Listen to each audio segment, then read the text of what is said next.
A 40-year-old woman has a slow-growing, painless, firm mass at the angle of jaw for 2 years. FNAC shows sheet of epithelial cell in chondromyxoid stroma. The mass recurs after surgery because of pseudopod extension.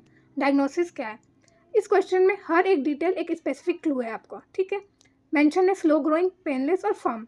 ये benign salivary gland tumour है। Malignant होता तो rapid growth होता, pen होता और fixation होता, ठीक है। एंगल ऑफ जॉ मेंशन है, इसका मतलब पैरोटिड रीजन, और पैरोटिड रीजन में है, इसका मतलब ये प्लियोमार्फिक एडिनोमा है, ठीक है।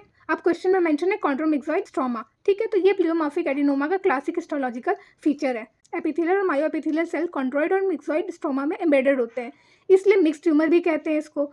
अब है इसमें रिकर आफ्टर सर्जरी, ठीक है। अब रिकर क्यों होता है? क्योंकि इसके स्यूडोपोड एक्सटेंशन है। ये नीट में बार बार रिपीट होता है इस वजह से, क्योंकि इसमें कैप्सूल जो होता है इसका थिन होता है, जिसकी वजह से स्यूडोपोड जो होते हैं फिंगर लाइक एक्सटेंशन वो कैप्सूल से बाहर टिश्यू में पियर्स करते हैं।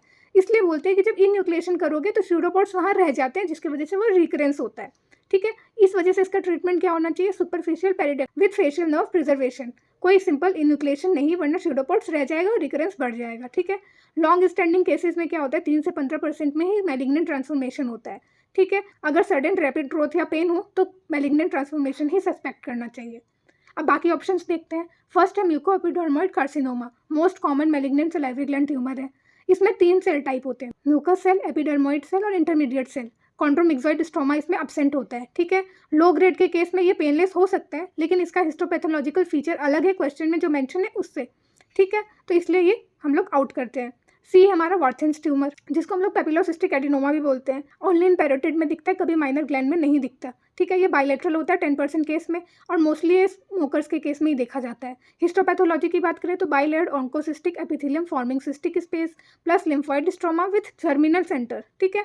कॉन्ड्रोमिक्सॉइड स्ट्रोमा कभी नहीं होता, इसमें भी बिनाइन है, रिकरेंस नहीं होता। डी हमारा है adenoid cystic carcinoma. Swiss cheese cribriform pattern देखने को मिलता है इसमें। पेरीन्यूरल इन्वेजन होता है मोस्ट इंपॉर्टेंट, जिसकी वजह से हमको पेन और फेशियल नर्व पैल्सी भी देखने को मिलता है।